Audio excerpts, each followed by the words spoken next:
Rule 81. Bond of Executors and Administrators. Section 1. Bond to be given issuance of letters. Amount. Conditions. Before an executor or administrator enters upon the execution of his trust, and letters testamentary or administration issue, he shall give a bond, in such sum as the court directs, conditioned as follows. A. To make and return to the court, within 3 months, a true and complete inventory of all goods, chattels, rights, credits, and estate of the deceased which shall come to his possession or knowledge or to the possession of any other person for him. B. To administer according to these rules, and, if an executor, according to the will of the testator, all goods, chattels, rights, credits, and estate which shall at any time come to his possession or to the possession of any other person for him, and from the proceeds to pay and discharge all debts, legacies, and charges on the same, or such dividends thereon as shall be decreed by the court. C. To render a true and just account of his administration to the court within 1 years, and at any other time when required by the court. D. To perform all orders of the court by him to be performed. Section 2. Bond of executor where directed in will. When further bond required. If the testator in his will directs that the executors serve without bond, or with only his individual bond, he may be allowed by the court to give bond in such sum and with such surety as the court approves, conditioned only to pay the debts of the testator, but the court may require of the executor a further bond in case of a change in his circumstance, or for other sufficient case, with the conditions named in the last preceding section. Section 3. Bonds of joint executors and administrators. When 2 or more persons are appointed executors or administrators, the court may take a separate bond from each, or a joint bond from all. Section 4. Bond of special administrator. A special administrator before entering upon the duties of his trust shall give a bond, in such sum as the court directs, conditioned that he will make and return a true inventory of the goods, chattels, rights, credits, and estate of the deceased which come to his possession or knowledge, and that he will truly account for such as are received by him when required by the court, and will deliver the same to the person appointed executor or administrator, or to such other person as may be authorized to receive them. Rule 82. Revocation of administration, death, resignation, and removal of executors or administrators. Section 1. Administration revoked if will discovered. Proceedings thereupon. If after letters of administration have been granted on the estate of a decedent as if he had died intestate, his will is proved and allowed by the court, the letters of administration shall be revoked and all powers thereunder cease, and the administrator shall forthwith surrender the letters to the court, and render his account with such time as the court directs. Proceeding for the issuance of letters testamentary or of administration under the will shall be as hereinbefore provided. Section 2. Court may be removed or accept resignation of executor or administrator. Proceeding upon death, resignation, or removal. If an executor or administrator neglects to render his account and settle the estate according to law, or to perform an order or judgment of the court, or a duty expressly provided by these rules, or absconds, or becomes insane, or otherwise incapable or unsuitable to discharge the trust, the court may remove him, or in its discretion, may permit him to resign. When an executor or administrator dies, resign, or is removed, the remaining executor or administrator may administer the trust alone, unless the court grants letters to someone to act with him. If there is no remaining executor or administrator, administration may be to any suitable person. Section 3. Acts before revocation, resignation, or removal to be valid. The lawful acts of an executor or administrator before the revocation of his letters testamentary or of administration, or before his resignation or removal, shall have the like validity as if there had been no such revocation, resignation, or removal. Section 4. Powers of new executor or administrator. Renewal of license to sell real estate. The person to whom letters testamentary or of administration are granted after the revocation of former letters, or the death, resignation, or removal of a former executor or administrator, shall have the like powers to collect and settle the estate not administered that the former executor or administrator had, and may prosecute or defend actions commenced by or against the former executor or administrator, and have execution on judgments recovered in the name of such former executor or administrator. An authority granted by the court to the former executor or administrator for the sale or mortgage of real estate may be renewed in favor of such person without further notice or hearing. Rule 83. Inventory and Appraisal. Provision for support of family. Section 1. Inventory and appraisal to be returned within 3 months. Within 3 months after his appointment, every executor or administrator shall return to the court a true inventory and appraisal of all real and personal estate of the deceased which has come into his possession or knowledge. In the appraisement of such estate, the court may order one or more of the inheritance tax appraisers to give his or their assistance. Section 2. Certain article not to be inventoried. The wearing apparel of the surviving husband or wife and minor children, the marriage bed and bedding, and such provisions and other articles as will necessarily be consumed in the subsistence of the family of the deceased, under the direction of the court, shall not be considered as assets, nor administered as such, and shall not be included in the inventory. Section 3. Allowance to widow and family. The widow and minor or incapacitated children of a deceased person, during the settlement of the estate, shall receive therefrom, under the direction of the court, such allowance as are provided by law. Rule 84. General powers and duties of executors and administrators. Section 1. Executor or administrator to have access to partnership books and property. How right enforced. The executor or administrator of the estate of a deceased partner shall at all times have access to, and may examine and take copies of, books and papers relating to the partnership business, and examine and make invoices of the property belonging to such partnership, and the surviving partner or partners, on request, shall exhibit to him all such books, papers, and property in their hands or control. On the written application of such executor or administrator, the court having jurisdiction of the estate may order any such surviving partner or partners to freely permit the exercise of the rights, and to exhibit the books, papers, and property, as in this section provided, and may punish any partner failing to do so for contempt. Section 2. Executor or administrator to keep buildings in repair. An executor or administrator shall maintain in tenable repair the houses and other structures and fences belonging to the estate, and deliver the same in such repair to the heirs or devisees when directed so to do by the court. Section 3.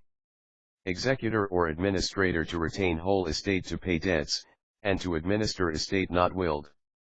An executor or administrator shall have the right to the possession and management of the real as well as the personal estate of the deceased so long as it is necessary for the payment of the debts and the expenses of administration. Rule 85. Accountability and compensation of executors and administrators. Section 1. Executor or administrator chargeable with all estate and income. Except as otherwise expressly provided in the following sections, every executor or administrator is chargeable in his account with the whole of the estate of the deceased which has come into his possession, at the value of the appraisement contained in the inventory, with all the interest, profit, and income of such estate, and with the proceeds of so much of the estate as is sold by him, at the price at which it was sold. Section 2. Not to profit by increase or lose by decrease in value.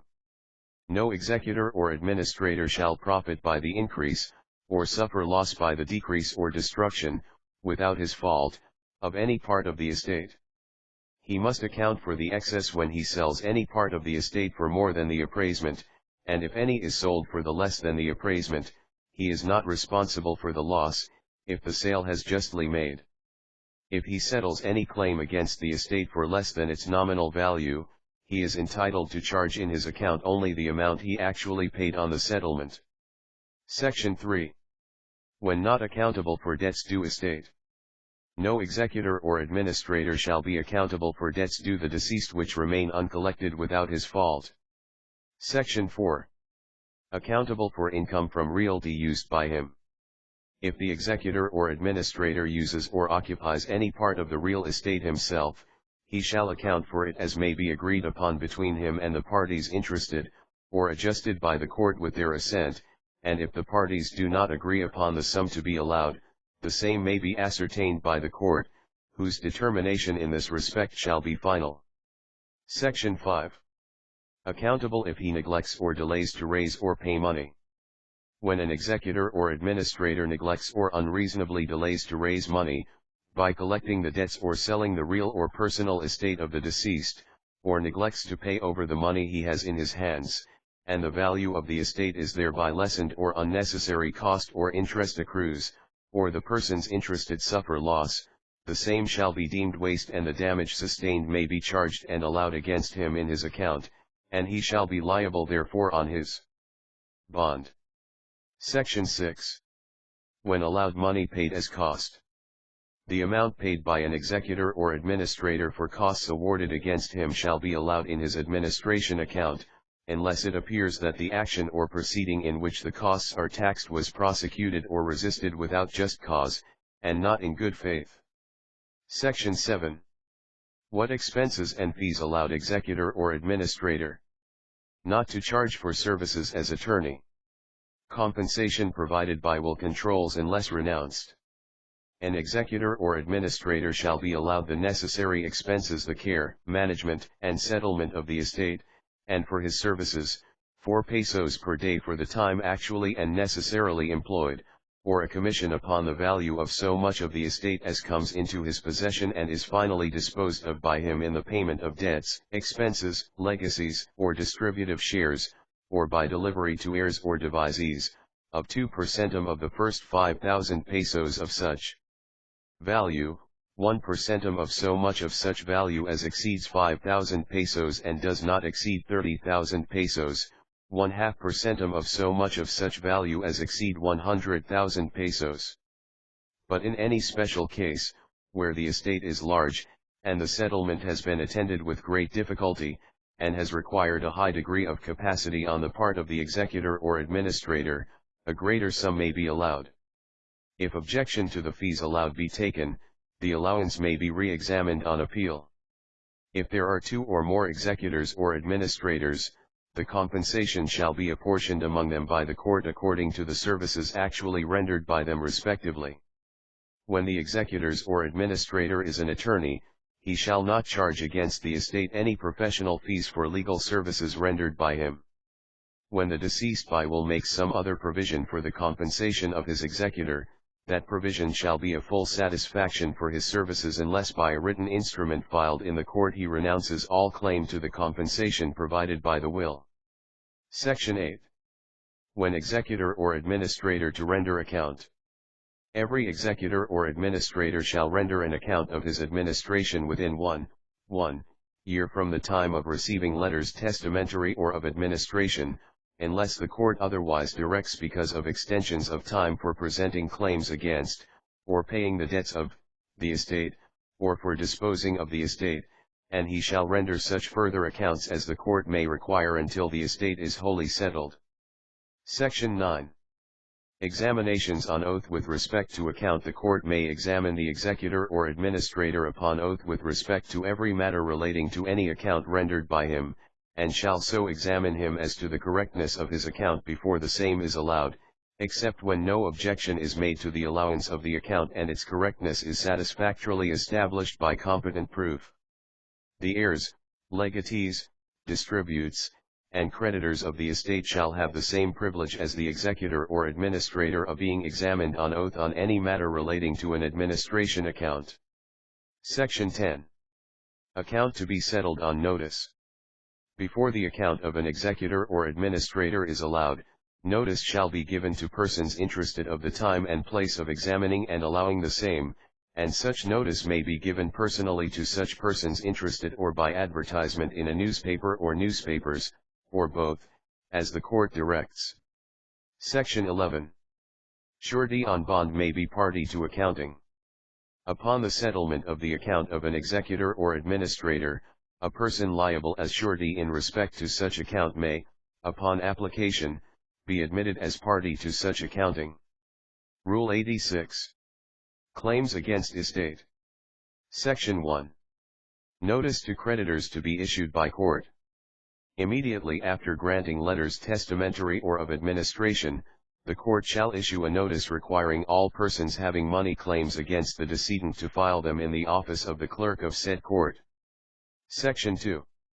Time within which claims shall be filed.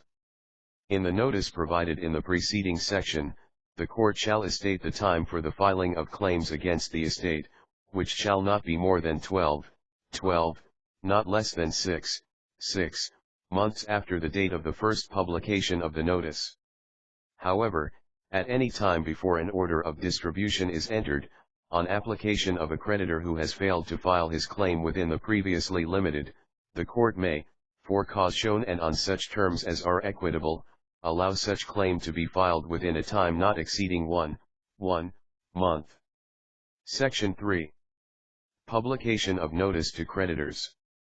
Every executor or administrator shall, immediately after the notice to creditors is issued, cause the same to be published 3 weeks successively in a newspaper of general circulation in the province, and to be posted for the same period in 4 public places in the province and in 2 public places in the municipality where the decedent last resided.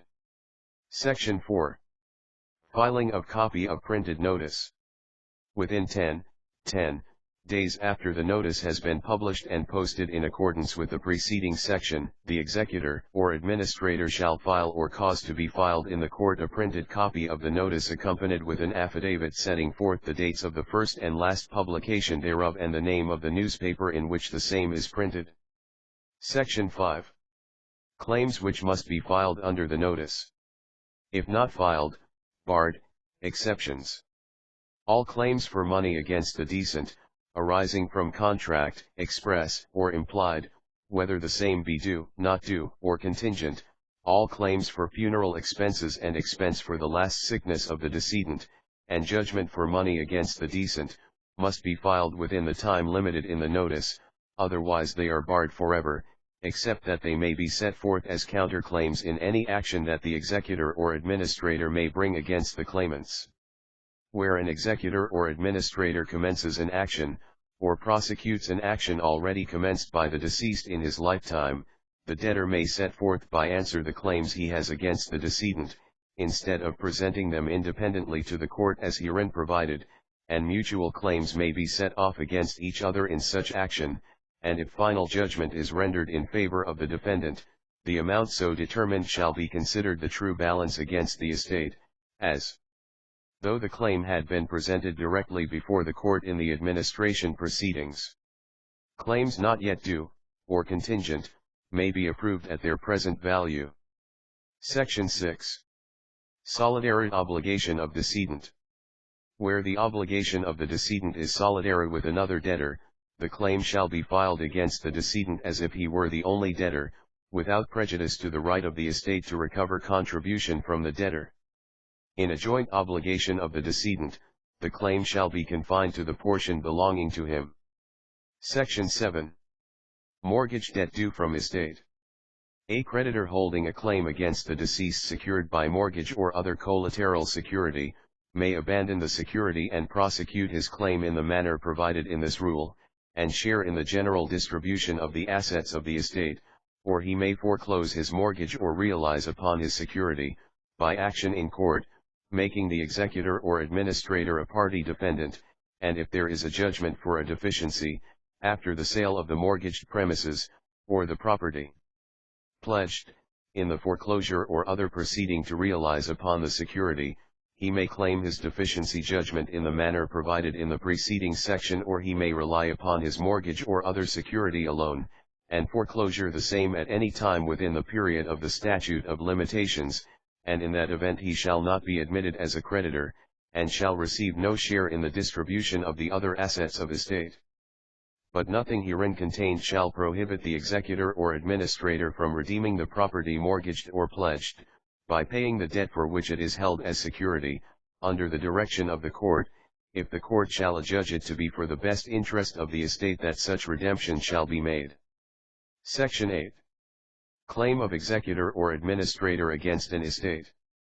If the executor or administrator has a claim against the estate he represents, he shall give notice thereof, in writing, to the court, and the court shall appoint a special administrator, who shall, in the adjustment of such claim, have the same power and be subject to the same liability as the general administrator or executor in the settlement of other claims. The court may order the executor or administrator to pay to the special administrator necessary funds to defend such claim. Section 9. How to file a claim. Contents thereof. Notice to executor or administrator. A claim may be filed by delivering the same with the necessary vouchers to the clerk of court and by serving a copy thereof on the executor or administrator. If the claim be founded on a bond, bill, note, or any other instrument, the original need not be filed, but a copy thereof with all endorsements shall be attached to the claim and filed therewith. On demand, however, of the executor or administrator, or by order of the court or judge, the original shall be exhibited, unless it be lost or destroyed, in which case the claimant must accompany his claim with affidavit or affidavits containing a copy or particular description of the instrument and stating its loss or destruction. When the claim is due, it must be supported by affidavit stating the amount justly due, that no payments have been made thereon which are not credited, and that there are no offsets to the same, to the knowledge of the affiant. If the claim is not due, or is contingent, when filed, it must also be supported by affidavit stating the particulars thereof. When the affidavit is made by a person other than the claimant, he must set forth therein the reason why it is not made by the claimant. The claim once filed shall be attached to the record of the case in which the letters testamentary or of administration were issued, although the court, in its discretion, and as a matter of convenience, may order all the claims to be collected in a separate folder. Section 10. Answer of executor or administrator. Offsets within 15 days after service of a copy of the claim on the executor or administrator, he shall file his answer admitting or denying the claim specifically, and setting forth the admission or denial. If he has no knowledge sufficient to enable him to admit or deny specifically, he shall state such want of knowledge. The executor or administrator in his answer shall allege in offset any claim which the decedent before death had against the claimant, and his failure to do so shall bar the claim forever. A copy of the answer shall be served by the executor or administrator on the claimant. The court in its discretion may extend the time for filing such answer. Section 11. Disposition of admitted claim. Any claim admitted entirely by the executor or administrator shall immediately be submitted by the clerk to the court, who may approve the same without hearing, but the court, in its discretion, before approving the claim, may order that known heirs, legatees, or devisees be notified and heard. If upon hearing, an heir, legatees, or devisee opposes the claim, the court may, in its discretion, allow him 15 days to file an answer to the claim in the manner prescribed in the preceding section. Section 12. Trial of contested claim. Upon the filing of an answer to a claim, or upon the expiration of the time for such filing, the clerk of court shall set the claim for trial with notice to both parties. The court may refer the claim to a commissioner. Section 13. Judgment appealable.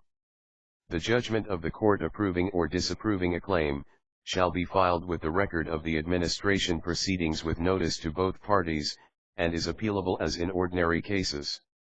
A judgment against the executor or administrator shall be that he pay, in due course of administration, the amount ascertained to be due, and it shall not create any lien upon the property of the estate, or give to the judgment creditor any priority of payment.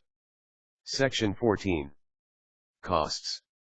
When the executor or administrator, in his answer, admits and offers to pay part of a claim, and the claimant refuses to accept the amount offered in satisfaction of his claim, if he fails to obtain a more favorable judgment, he cannot recover costs, but must pay to the executor or administrator costs from the time of the offer. Where an action commenced against the deceased for money has been discontinued and the claim embraced therein presented as in this rule provided, the prevailing party shall be allowed the costs of his action up to the time of its discontinuance. Rule 87. Actions by and against executors and administrators. Section 1. Actions which may and which may not be brought against executor or administrator. No action upon a claim for the recovery of money or debt or interest thereon shall be commenced against the executor or administrator, but to recover real or personal property, or an interest therein, from the estate, or to enforce a lien thereon, and actions to recover damages for an injury to person or property, real or personal, may be commenced against him. Section 2. Executor or administrator may bring or defend actions which survive. For the recovery or protection of the property or rights of the deceased, an executor or administrator may bring or defend, in the right of deceased, actions for causes which survive. Section 3. Heir may not sue until shall assigned when an executor or administrator is appointed and assumes the trust. No action to recover the title or possession of lands or for damages done to such lands shall be maintained against him by an heir or devisee until there is an order of the court assigning such lands to such heir or devisee or until the time allowed for paying debts has expired. Section 4. Executor or administrator may compound with debtor.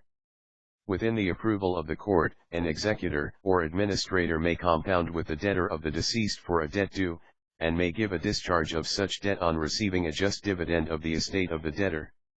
Section 5. Mortgage due estate may be foreclosed. A mortgage belonging to the estate of a deceased person, as mortgagee or assignee of the right or a mortgage, may be foreclosed by the executor or administrator. Section 6. Proceedings when property concealed, embezzled, or fraudulently conveyed.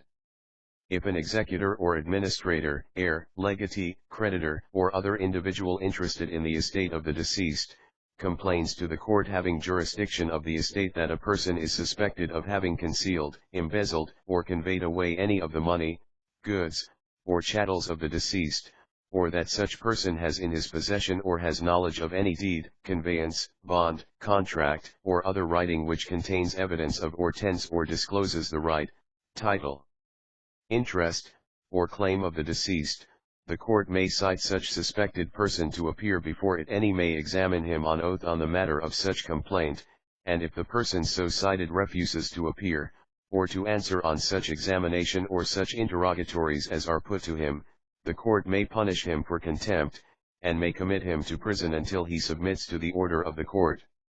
The interrogatories put any such person, and his answers thereto, shall be in writing and shall be filed in the clerk's office. Section 7.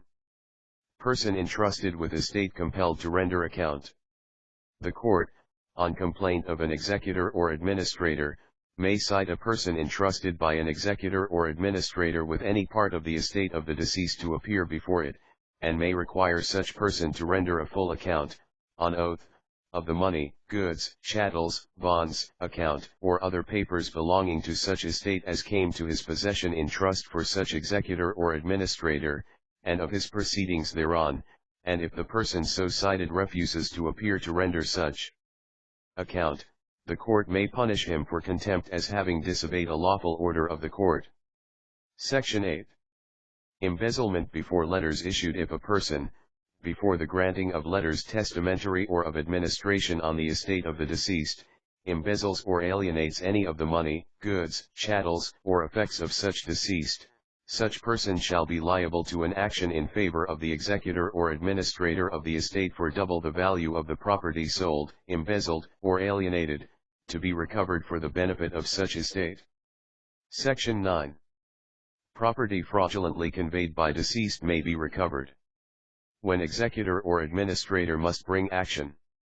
When there is a deficiency of assets in the hands of an executor or administrator for the payment of debts and expenses of administration, and the deceased in his lifetime had conveyed real or personal property, or a right or interest therein, or in debt or credit, with intent to defraud his creditors or to avoid any right, debt, or duty, or had so conveyed such property, right, interest, debt, or credit that by law the conveyance would be void as against his creditors, and the subject of the attempted conveyance would be liable to attachment by any of them in his lifetime, the executor or administrator may commence and prosecute to final judgment an action for the recovery of such property, right, interest, debt, or credit for the benefit of the creditors, but he shall not be bound to commence the action unless on application of the creditors of the deceased, not unless the creditors making the application pay such part of the costs and expenses, or give security therefor to the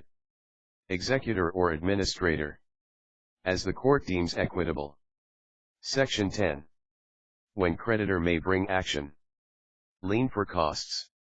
When there is such a deficiency of assets, and the deceased in his lifetime had made or attempted such a conveyance, as is stated in the last preceding section, and the executor or administrator has not commenced the action therein provided for, any creditor of the estate may, with the permission of the court, commence and prosecute to final judgment, in the name of the executor or administrator, a like action for the recovery of the subject of the conveyance or attempted conveyance for the benefit of the creditors.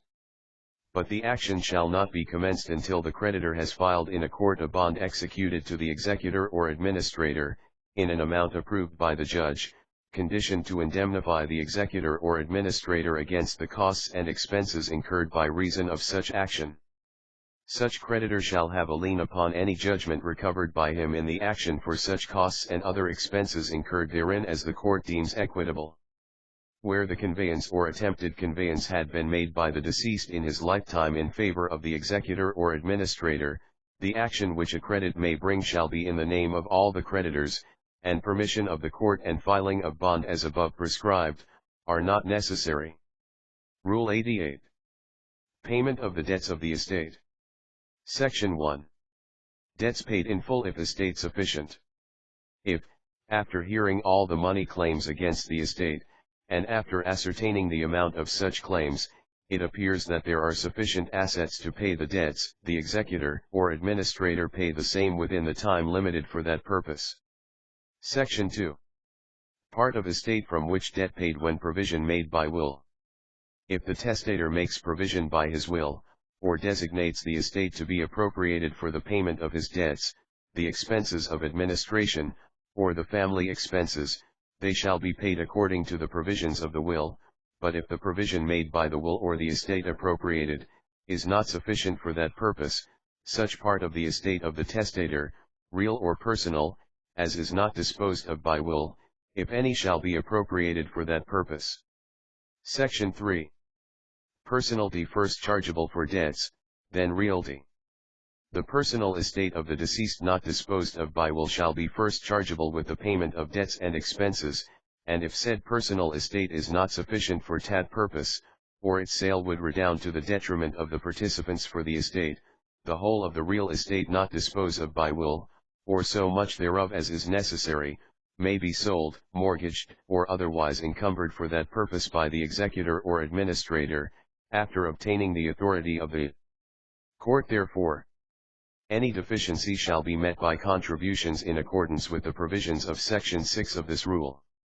Section 4. Estate to be retained to meet contingent claims. If the court is satisfied that a contingent claim duly filed is valid, it may order the executor or administrator to retain in his hands sufficient estate to pay such contingent claim when the same becomes absolute, or if the estate is insolvent, sufficient to pay a portion equal to the dividend of the other creditors. Section 5. How contingent claim becoming absolute in 2 years allowed and paid. Action against distributes later. If such contingent claim becomes absolute and is presented to the court, or to the executor or administrator, within 2 years from the time limited for other creditors to present their claims, it may be allowed by the court if not disputed by the executor or administrator and, if disputed, it may be proved and allowed or disallowed by the court as the facts may warrant.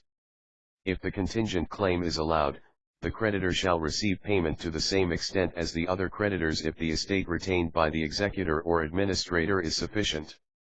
But if the claim is not so presented, after having become absolute, within said 2 years, and allowed, the assets retained in the hands of the executor or administrator, not exhausted in the payment of claims, shall be disturbed by the order of the court to the persons entitled to the same, but the assets so distributed may still be applied to the payment of the claim when established, and the creditor may maintain an action against the distributes to recover the debt, and such distributes and their estates shall be liable for the debt in proportion to the estate they have respectively received from the property of the deceased. Section 6. Court to fix contributive shares where devisees, legalites, or heirs have been possession. Where devisees, legalites, or heirs have entered into possession of portions of the estate before the debts and expenses have been settled and paid, and have become liable to contribute for the payment of such debts and expenses, the court having jurisdiction of the estate may, by order for that purpose, after hearing, settle the amount of their several liabilities, and order how much and in what manner each person shall contribute, and may issue execution as circumstances require. Section 7. Order of payment if estate insolvent. If the assets which can be appropriated for the payment of debts are not sufficient for that purpose, the executor or administrator shall pay the debts against the estate, observing the provisions of Articles 1059 and 2239 to 2251 of the Civil Code. Section 8. Dividends to be paid in proportion to claims. If there are no assets sufficient to pay the credits of any one's class of creditors after paying the credits entitled to preference over it, each creditor within such class shall be paid a dividend in proportion to his claim. No creditor of any one class shall receive any payment until those of the preceding class are paid. Section 9. Estate of insolvent non-resident, how disposed of. In case administration is taken in the Philippines of the estate of a person who was at the time of his death an inhabitant of another country, and who died insolvent, high estate found in the Philippines shall, as far as practicable, be so disposed of that his creditors here and elsewhere may receive each an equal share, in proportion to their respective credits. Section 10.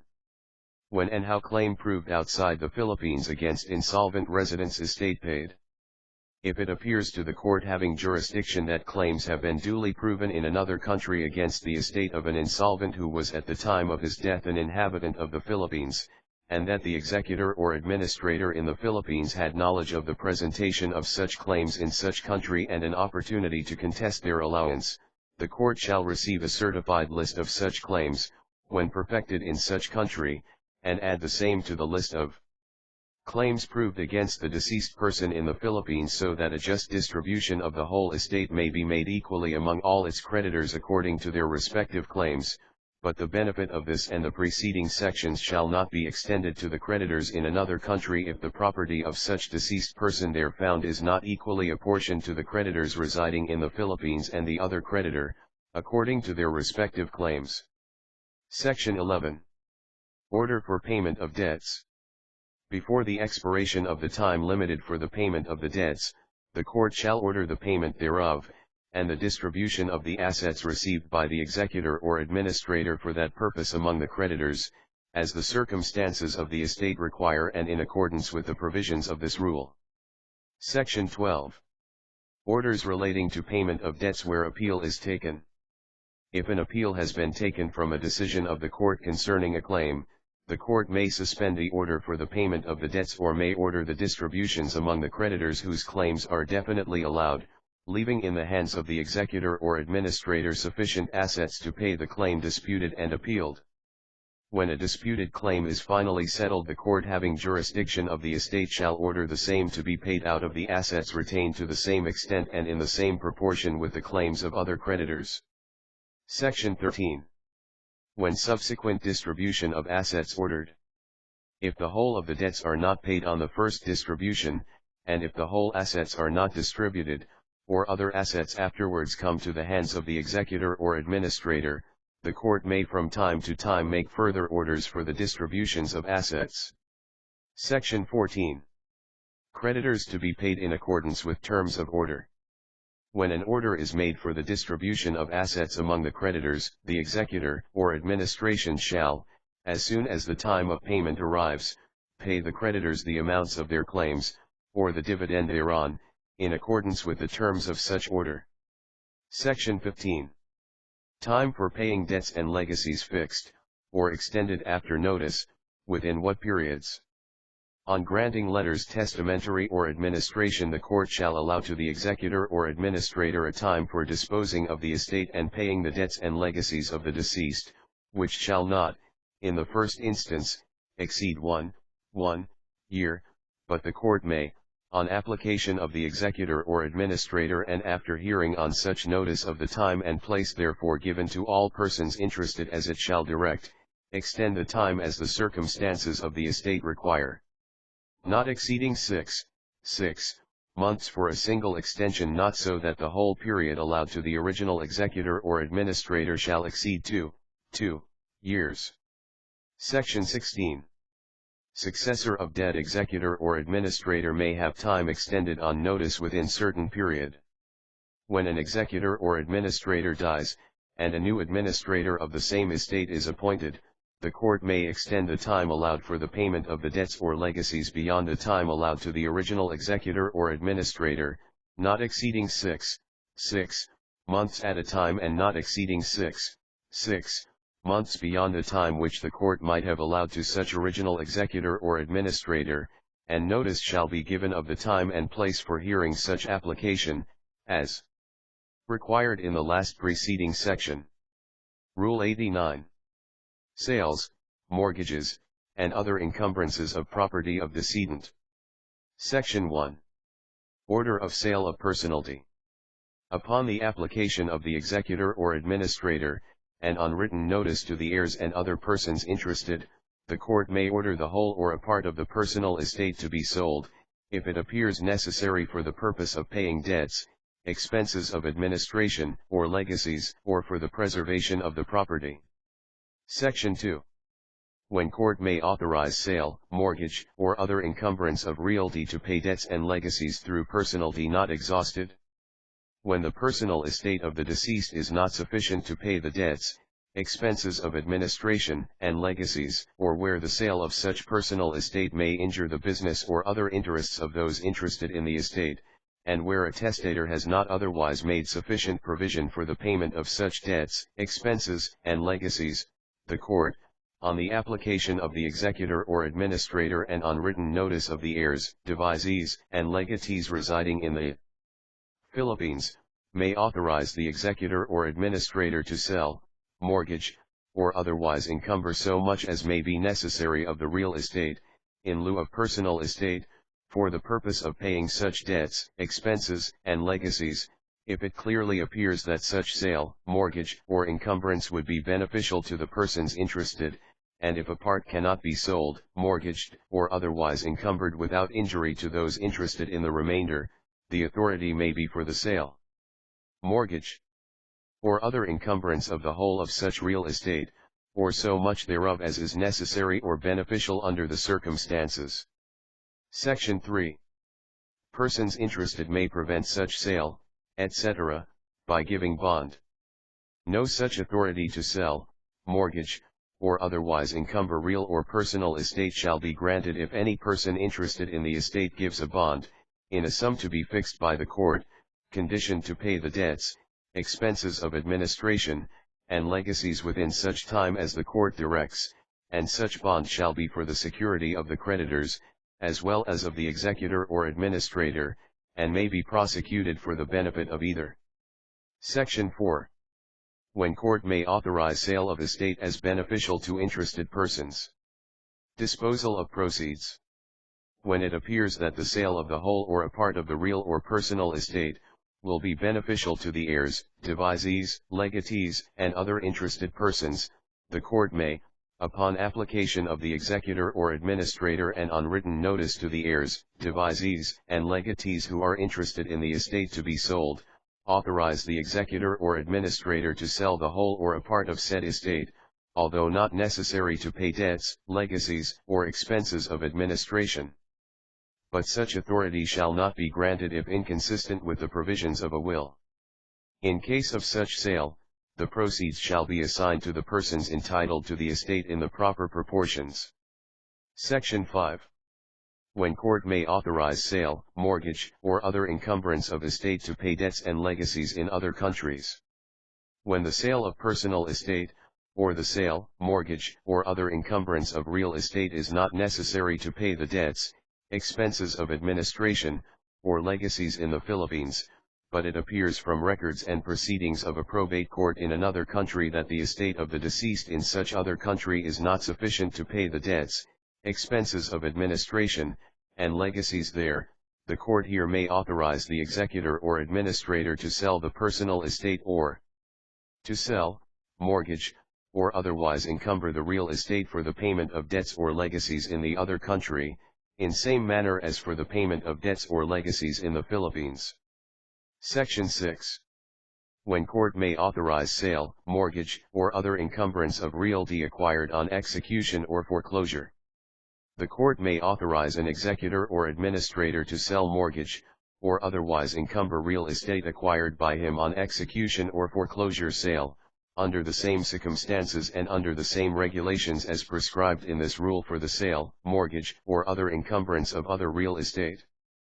Section 7. Regulation for granting authority to sell, mortgage, or otherwise encumber estate. The court having jurisdiction of the estate of the deceased may authorize the executor or administrator to sell personal estate, or to sell, mortgage, or otherwise encumber real estate, in cases provided by these rules and when it appears necessary or beneficial under the following regulations. A. The executor or administrator shall file a written petition setting forth the debts due from the deceased, the expenses of administration, the legacies, the value of the personal estate, the situation of the estate to be sold, mortgaged, or otherwise encumbered, and such other facts as show that the sale, mortgage, or other encumbrance is necessary or beneficial. B. The court shall thereupon fix a time and place for hearing such petition, and cause notice stating the nature of the petition, the reasons for the same, and the time and place of hearing, to be given personally or by mail to the persons interested, and may cause such further notice to be given, by publication or otherwise, as it shall deem proper. C. If the court requires it, the executor or administrator shall give an additional bond, in such sum as the court directs, conditioned that such executor or administrator will account for the proceeds of the sale, mortgage, or other encumbrance. D. If the requirements in the preceding subdivisions of this section have been complied with, the court, by order stating such compliance, may authorize the executor or administrator to sell, mortgage, or otherwise encumber, in proper cases, such part of the estate as is deemed necessary, and in case of sale the court may authorize it to be public or private, as would be most beneficial to all parties concerned. The executor or administrator shall be furnished with a certified copy of such order. E. If the estate is to be sold at auction, the mode of giving notice of the time and place of the sale shall be governed by the provisions concerning notice of execution sale. F. There shall be recorded in the registry of deeds of the province in which the real estate thus sold, mortgage, or otherwise encumbered is situated, a certified copy of the order of the court, together with the deed of the executor or administrator for such real estate, which shall be as valid as if the deed had been executed by the deceased in his lifetime. Section 8. When court may authorize conveyance of realty which deceased contracted to convey. Notice. Effect of deed.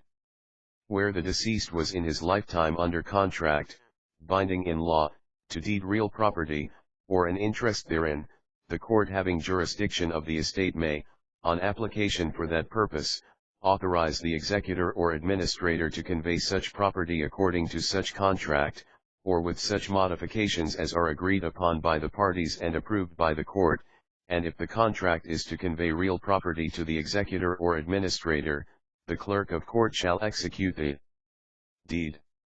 The deed executed by such executor, administrator, or clerk of court shall be as effectual to convey the property as if executed by the deceased in his lifetime, but no such conveyance shall be authorized until notice of the application for that purpose has been given personally or by mail to all persons interested, and such further notice has been given, by publication or otherwise, as the court deems proper, nor if the assets in the hands of the executor or administrator will thereby be reduced so as to prevent a creditor from receiving his full debt or diminish his dividend.